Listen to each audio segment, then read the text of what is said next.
apa kabar? Suka penasaran nggak sih ya kalau lagi kita bicara soal permukaan bumi nih, ada daratan, ada lautan di mana aksesnya tersedia lewat jalan, kereta api, rel, atau bahkan laut dengan kapal.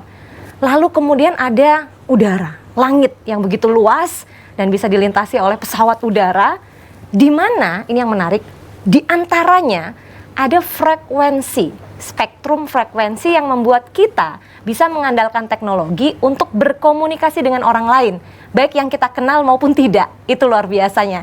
Dan ternyata kemarin tuh saya nggak sengaja ketemu dengan salah satu sosok yang menurut saya menarik sekali pandangannya, bahwa untuk penggunaan spektrum frekuensi radio itu ada yang legal dan ada yang ilegal.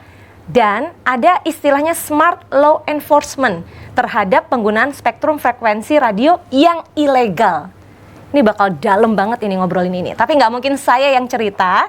Untungnya bersama saya kali ini sudah hadir 3 tamu istimewa dan semuanya dari Balai Monitor Spektrum Frekuensi Radio kelas 1 Surabaya, Jawa Timur, atau lebih familiar kita kenal sebagai Balmon Surabaya. Ada 3 tamu istimewa, semuanya pria. Yang pertama adalah Head of Administration and Internal Affairs Balmon SFR Surabaya, Pak Hamzah. Saya sapa dulu. Halo, apa kabar Pak? Kabar baik Mbak, terima kasih. Aduh, seneng banget nih, diundang mau datang. Alhamdulillah. Ada 2 tamu istimewa lain, yang ini adalah Senior Officer Balmon SFR Surabaya. Saking seniornya, kalau ngobrol sama beliau, sejarahnya seperti apa spektrum frekuensi radio, bakal banyak banget penjelasannya. Pak Iwan Purnama. Pak Iwan, halo. Halo, alhamdulillah. Baik? Baik, Aduh, alhamdulillah. saya ikut seneng dengernya. Satu lagi nggak boleh ketinggalan saya sapa, Senior Officer juga di Balmon SFR Surabaya, Pak Herdias Mujiantoko. Pak Dias. Ya Mbak. Jadi saya ditemenin 3 orang, masing-masing harus cerita banyak nih soal pemanfaatan spektrum frekuensi radio. Dan karena hari ini kita bicara soal yang ilegal, saya pengen Pak Hamzah dulu menceritakan dan mengawali. Sebetulnya spektrum frekuensi radio itu seperti apa? Iya, terima kasih Mbak Putri. Jadi spektrum frekuensi radio ini sumber daya strategis nasional terbatas. Itu dulu. Sumber daya ya? Iya, sumber daya strategis nasional terbatas. Iya, susunan pita frekuensi radio under 3000 GHz yang dipakai untuk mentransmisikan dan menerima sinyal informasi dari satu tempat ke tempat lain. Oh, ini kalau kerjaannya teman-teman elektronika banget yang Iya, paham. itu bahasa tekniknya Mbak. Bahasa teknis? Iya, bahasa sederhananya dipakai sebagai media untuk berkomunikasi. Oke. Iya, jadi frekuensi ini unik Mbak Putri. Dia merambat di udara, tadi dijelaskan di opening kan. Nah, tapi dia tidak kelihatan, tidak tampak. Betul. Iya, tidak tampak. Tapi nyata kita gunakan sehari-hari. Contoh paling sederhana, handphone. Mbak Putri kalau telepon orang di rumah, kolega di mana saja, menggunakan handphone itu sebetulnya menggunakan medium spektrum frekuensi radio. Oh, jadi nggak cuman radio, televisi, yang Betul. kita, atau handy talkie. Iya, itu termasuk menggunakan medium spektrum frekuensi radio juga. Iya, betul. Nah, selain itu ya berselancar di dunia maya, internetan, sosial media, itu semua menggunakan medium spektrum frekuensi radio. Tidak satu-satunya base-nya, karena ada satelit juga, ada FO juga. Begitu Mbak Putri. Nah, sebagai sumber daya strategis nasional terbatas, tentu saja frekuensi ini dikendalikan dan diawasi oleh pemerintah. Regulasi induknya Undang-Undang Nomor 36 Tahun 99 tentang telekomunikasi. Oke. Iya, ada 4 poin Mbak Putri. Jadi penggunaannya harus berizin, itu yang pertama. Sesuai parameter teknis, sesuai peruntukan, dan perangkatnya tersertifikasi. Gitu. Tidak memenuhi salah satu rumusan ini, itulah yang nanti akan ketemu teman-teman saya baju coklat ini, penegakan hukum gitu. Itulah kenapa ada istilah penggunaan yang ilegal ya. Betul, betul. Karena tidak memenuhi minimal 1 saja dari 4 yang saya sebutkan. Iya, seperti itu. Oke. Jadi ya ketemu teman-teman saya terjaring dalam target operasi, kemudian pas kami monitor di luar, ketahuan ya, itu pasti akan berhubungan dengan tim-tim saya baju-baju coklat ini. Ini Pak Hamzah udah kasih pengantar menarik sekali, tapi kemudian menjadi menarik karena ada istilah Smart Law Enforcement. Ini bahasa Inggris yang artinya untuk penegakan hukum secara smart, jadi nggak asal gitu kan. Ada sistem dan manajemen yang dikelola di situ. Betul. Saya terus terang penasaran, tapi boleh nggak kita minum dulu sebentar karena setelah ini saya nodong Pak Dias dan juga Pak Iwan untuk cerita lebih banyak, boleh ya? Boleh, boleh. Oke. Iya, oke.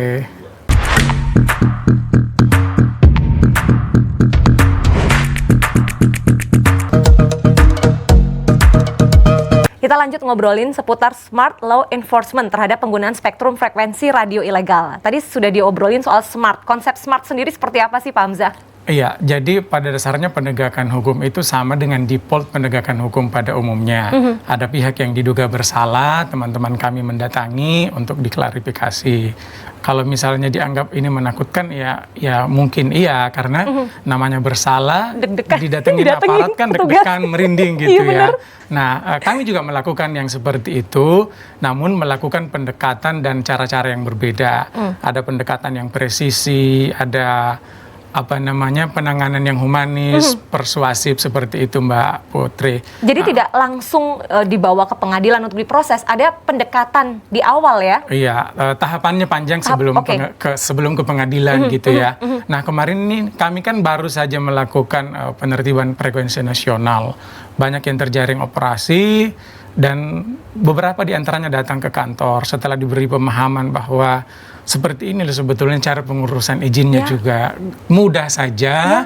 Diberi pemahaman bahwa kami sebelum melakukan tindakan itu benar-benar melakukan pendalaman dan kemudian Anda terjaring, tolonglah urus legalitasnya karena tidak sulit. Banyak setelah diberi pemahaman seperti itu, mereka dengan senang hati dan ikhlas, oh ya saya selama ini memang salah gitu. Akhirnya mereka off dan tidak mancar lagi mengurus legalitas administrasi perizinan mereka.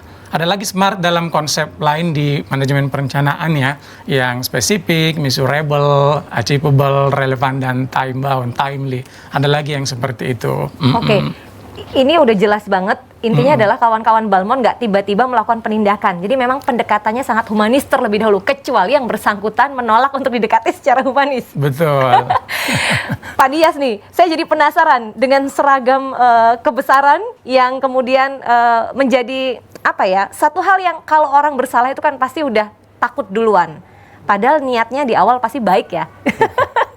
Tadi disebutkan ada SMART itu specific, measurable, achievable, relevant, dan juga time bound. Seperti apa itu? Jadi begini Mbak, spesifik jadi kami mempunyai tujuan yang jelas, tujuan yang spesifik. Kemudian kita mempunyai tujuan mewujudkan kondisi tertib penggunaan spektrum frekuensi radio. Oke. Nah, untuk mewujudkan kondisi itu, kami melaksanakan tupoksi seperti monitoring, pengukuran, pemeriksaan stasiun radio, sampai dengan penegakan hukum atau law enforcement ini. Nah, dalam melaksanakan law enforcement, kami tentunya didukung juga dengan data dukung yang terukur. Data ini bisa berupa data administrasi, yaitu data izin seluruh pengguna frekuensi di Jawa Timur, juga bisa berupa data teknis. Data teknis ini adalah data yang kami kumpulkan berdasarkan penggunaan frekuensi radio yang kami temukan di lapangan. Nah, dari dua data ini kami akan menjadi acuan bagi kami untuk menentukan apakah pengguna frekuensi radio itu sudah mematuhi ketentuan atau belum. Begitu, Mbak. Kalau bicara data yang legal versus yang ilegal itu ada perbandingannya berapa persen sih Pak? Seberapa banyak gitu kawan-kawan yang berani melakukan tindak ini secara ilegal? Berbicara tentang capaian Balai Monitor selama tahun 2020, pelanggaran yang kami temukan sampai dengan September ini sebanyak 177 pelanggaran. Nah, dalam waktu? Sampai dengan bulan September. Sampai dengan bulan September. Ya. Itu klasifikasinya ada pelanggaran tanpa izin juga yang tidak sesuai dengan izin, di mana dominasinya masih pada pelanggaran yang tidak ada izin, kurang lebih sekitar 133 atau sekitar 75%. Untuk sebaran pelanggarannya mungkin dapat kita lihat bahwa untuk penggunaan frekuensi yang tidak sesuai dominasinya masih ada di wilayah Surabaya. Waduh. Ya, Surabaya menjadi dominasi untuk pelanggaran di kategori ini, Mbak. Oke. Yeah. Lalu selain itu Bapak? Kemudian untuk pelanggaran yang tidak ada izin, ini bisa kita lihat bahwa Kabupaten Sidoarjo ini jadi penyumbang terbanyak. Saya warga Ya, Sidoarjo. dari peta ini bisa seperti zona merah ini. Iya. Kemudian diikuti Jember, Banyuwangi, Magetan, kemudian Ponorogo. Nah, dari data-data inilah yang akan menjadi acuan di mana kami akan melakukan kegiatan penindakan hukum. Jadi berdasarkan data awal yang kita peroleh sebelumnya. Begitu. Saya jadi penasaran loh, bentuk pelanggarannya itu sebetulnya seperti apa sampai kemudian bisa mengganggu. Karena ini kan soal pemanfaatan frekuensi yang notabene adalah sumber daya nasional terbatas milik kita semua gitu kan. Kenapa ini perlu diatur? Ini yang jadi pertanyaannya. Jadi saya minta waktu jeda dulu kayaknya ya. Nanti setelah ini kita lanjut ngobrol ini lagi, boleh ya? Iya. Oke.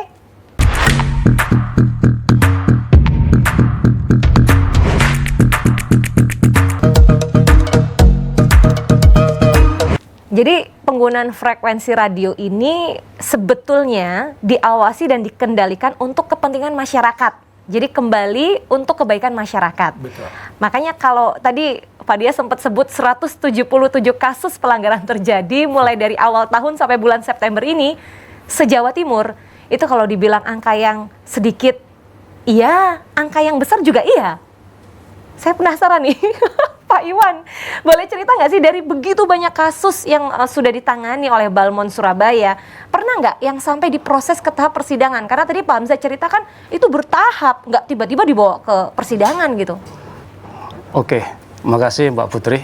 Ini kami akan menjelaskan sebelum kami mengarah ke penindakan penyidikan ya, kami berpedoman dengan apa dulu.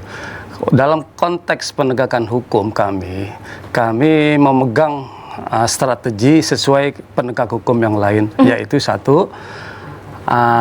tahap satu yaitu penegakan hukum terkait dengan pencegahan. Oke. Preventif ya. Preventif. Pencegahan ini bisa sebagai sosialisasi, betul. Forum-forum, terus surat edaran, surat pemberitahuan. Terus yang kedua, tahap kedua yaitu tahap penindakan. Dalam konteks tahap penindakan inilah yang kita harus hati-hati. Dan dalam konteks tahap penindakan ini kami sudah berpegang dengan Perdirjen nomor 4 tahun 2018. Di situ terbagi 3, yaitu tahap surat peringatan, tahap penertiban, tahap penyidikan. Nah, di sini kita perlu garis bawahi, penyidikan ini tahapnya merupakan tahap pamungkas, Mbak Putri. Jadi sebelum penyidikan kita melakukan edukasi dulu kepada masyarakat agar dia mau sadar dulu apa tidak. Apabila tidak sadar atau mengulangi pelanggaran tersebut, maka kami tidak segan-segan akan menindak ke tahap selanjutnya, yaitu tahap penyidikan. Nah, dalam konteks ini kami Perdirjen nomor 4 tahun 2018 ini sudah berpedoman dengan induk hukum yang ada, yaitu KUHAP. Terus kedua terkait dengan Perkapolri. Nah, inilah yang kita bangga di sini bahwa SDPPI untuk dasar hukumnya sudah mulai lengkap semua, mulai dari tertinggi sampai yang terendah, yaitu Perdirjen. Inilah yang kita kondisikan. Terus terkait dengan pertanyaan Mbak Putri terkait jumlah penyidikan itu, ini berapa nih yang udah diingetin masih aja maaf bandel. Ini untuk merupakan tahap pamungkas ya. Penyidikan ini kami sudah melakukan sebanyak 7 berkas perkara. Dari 7 berkas perkara itu yang kita lanjutkan ke penyidikan dan langsung ke persidangan, itu semuanya dapat vonis hakim bersalah. Bahkan salah satu dari 7 itu, ini yang kami salut, yaitu sebagai untuk pembelajaran masyarakat, jangan sampai mengulangi, yaitu divonis penjara, dia terpidana penjara. Sebentar, itu kasusnya seberat apa nih Pak? Saya jadi penasaran terus terang. Seingat saya, waktu kasus itu dia itu mengganggu komunikasi penerbangan. Waduh, itu kan fatal, keselamatan penerbangan. Betul, Mbak Putri. Itulah yang kami prioritaskan. Kenapa kita proses ke penyidikan dan proses ke pengadilan? Ternyata pihak hakim sangat apresiasi dan memberi perhatian untuk melakukan sebagai pembelajaran Ya, ke masyarakat, betul. jangan sampai mengulangi lagi itu. Terus selain itu Mbak Putri, yang kami sebagai pengalaman yang tidak kami lupakan, yaitu kami penyidik pegawai negeri sipil pernah dilakukan gugatan pra peradilan. Digugat balik. Digugat balik. Nah, itu merupakan ujian bagi kami. Wah. Apakah kami sudah sesuai prosedur, apakah tidak? Ya. Nah, itu penilainya yaitu hakim.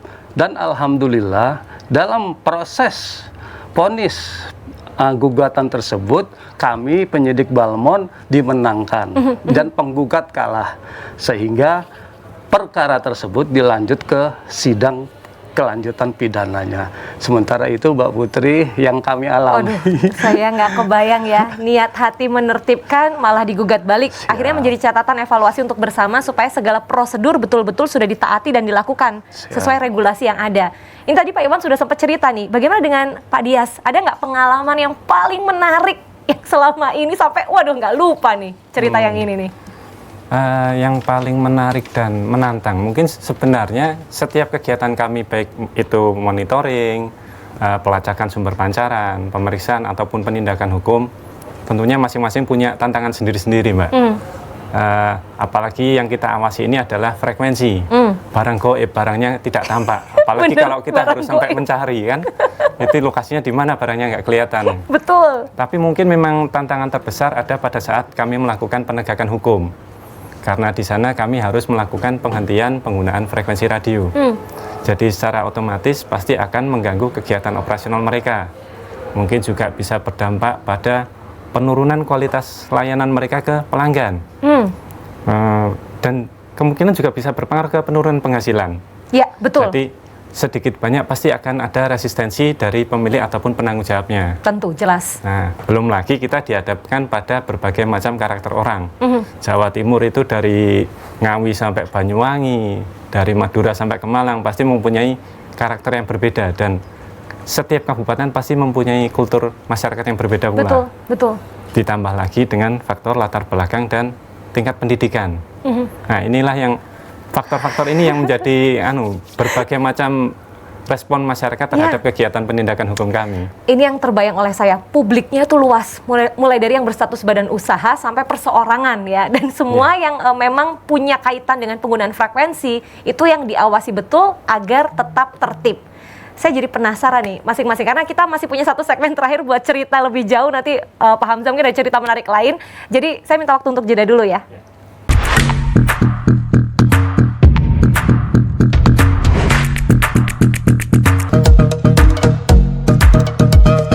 Nggak kerasa kan, ini udah segmen terakhir, waktunya juga singkat. Masing-masing yang hadir hari ini saya minta untuk bercerita apa yang menjadi harapan dari masyarakat, karena Balmon ini kan hadir bukan untuk mengawasi dan nakut-nakutin, tapi tujuannya justru untuk melindungi kepentingan masyarakat sendiri berkaitan dengan penggunaan frekuensi. Betul. Pak Hamzah boleh cerita lagi? Iya, jadi memang esensi kami di Jatim ini selain mengawasi, mengendalikan penggunaan spektrum frekuensi radio di Jawa Timur, yang paling utama adalah memastikan seluruh pengguna frekuensi radio yang legal ini dalam perlindungan kami. Dalam perlindungan kami, jadi harapannya seluruh pengguna frekuensi radio di Jatim yang tidak berizin, ayo dong segera berizin. Ayo urus perizinannya. Gampang sekali sekarang, 1 hari jadi. Harus kemana? Bisa melalui kami di sini difasilitasi dan prosesnya di Jakarta, prosesnya di Jakarta. Tapi once segalanya sudah lengkap, itu sehari jadi. Masuk sebelum jam 11 itu besok jadi. Asal lengkap, Mbak. Sip. Iya. Itu untuk mengetahui apa saja yang harus disiapkan untuk pengurusan, harus akses kemana? Mungkin ada website yang bisa diketahui atau call center mungkin? Iya, call center 159 boleh, ke kantor kami di belakang Ketintang ini juga boleh, atau ke www.kominfo.go.id/sdppi juga boleh. Ada semua di sana. Ini pertanyaan penting. Bayar berapa? 0. Free?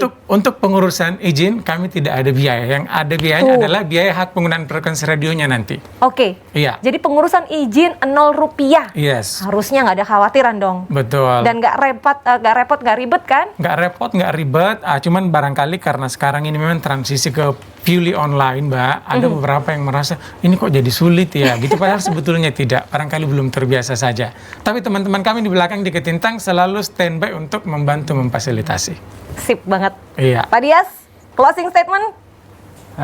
Gini Mbak, saya yakin bahwa penggunaan frekuensi yang ada di masyarakat ini ditujukan untuk hal-hal yang baik. Mulai dari penyediaan layanan komunikasi, layanan internet, diseminasi informasi, kemudian juga mungkin sebagai media dakwah. Untuk itu, mari kita lengkapi perizinannya, izin frekuensi radionya, sehingga nanti akan menjadi media yang baik dengan cara yang baik, dengan cara yang sesuai dengan ketentuan perundang-undangan, sehingga manfaat yang kita berikan untuk masyarakat luas ini insya Allah akan menjadi ladang pahala bagi Bapak Ibu nantinya. Saya ngerasa teduh ya, kalau petugas yang datang itu kayak gini. Pak Iwan juga, Pak Iwan apa harapannya nih buat masyarakat Jawa Timur supaya lebih tertib dan taat dalam penggunaan frekuensi radio? Iya, dari kami aparat penegak hukum, output dari penegakan hukum kami berharap kepatuhan hukum dari masyarakat dengan adanya tindakan dari kami bisa meningkat. Karena apa? Kami melakukan penindakan itu secara bertahap, yaitu tahap pencegahan, tahap penindakan. Dalam konteks tahap penindakan ini pun kita melakukan surat peringatan dulu, terus dilakukan penertiban dan penyidikan terakhir. Nah, terkait dengan itulah mari kami mengajak kepada masyarakat, mari kita menjadi penyelenggara telekomunikasi atau pengguna frekuensi yang patuh atas hukum. Jangan sebagai pelanggar hukum, apalagi pelanggar hukum yang mengulang. Kenapa saya bilang mengulang? Karena kalau ada ditemukan dari kami pelanggar hukum yang mengulang, maka tidak segan-segan kami akan menindaklanjuti ke tahap penyidikan. Karena kami sudah memulai dengan database di mana orang-orang yang pernah melanggar, mana yang mengulang, di situ yang kita pedomani. Sementara itu, Pak, makasih. Iya. Masih ada waktu singkat, Pak Hamzah mungkin mau menambahkan, boleh? Oke, jadi gini, kami mendorong masyarakat pengguna frekuensi radio di Jawa Timur ini untuk benar-benar meningkatkan ketaatan dan kepatuhan hukum. Kami ingin meningkatkan ketaatan hukum masyarakat Jatim ini ke level yang paling tinggi. Jadi level ketaatan hukum itu pada dasarnya ada 3. Kami ingin level yang tertinggi itu level internalization namanya. Internalization? Jadi dia taat hukum tidak hanya karena takut sanksi, tidak hanya karena sesuai dengan kepentingan pribadi atau bisnisnya atau takut hubungannya terganggu dengan orang lain, tapi benar-benar sesuai dengan nilai-nilai intrinsik yang dianut dalam kerangka pemikiran bahwa sumber daya strategis ini harus kita amankan bersama, kita manfaatkan bersama untuk kepentingan bersama, tidak saling mengganggu. Itu kuncinya, Mbak. Saya sepakat. Itulah kenapa ya pemirsa ya, ini obrolan seru banget. Niat yang baik harus dilakukan dengan cara yang baik untuk tujuan yang baik supaya betul-betul membawa kebaikan. Jadi kalau Anda adalah penyelenggara telekomunikasi, Anda pengguna frekuensi, baik itu dalam bentuk badan usaha atau perseorangan, kalau memang ada hal perizinan yang belum selesai, tanya-tanyalah. Teman-teman Balman lo baik-baik kayak gini nih, nanti dengan senang hati akan bercerita, boleh lewat telepon, boleh datang langsung ke kantor. Kira-kira kalau mau mengurus apa saja yang harus disiapkan. Insya Allah kalau semuanya sudah lengkap, prosesnya akan cepat, bahkan 1 hari selesai, sehingga kemudian dalam hal syiar, dakwah, sosialisasi, media komunikasi, apapun itu menjadi kebermanfaatan untuk orang-orang yang Anda cintai di sekitar tempat Anda beraktivitas. Waktunya habis nih. Lain kali kalau saya undang lagi wajib hadir ya. Karena ini baru 30 menit rasanya kurang. Mudah-mudahan bisa ketemu lagi, ngobrol lagi seru seputar penggunaan spektrum frekuensi radio.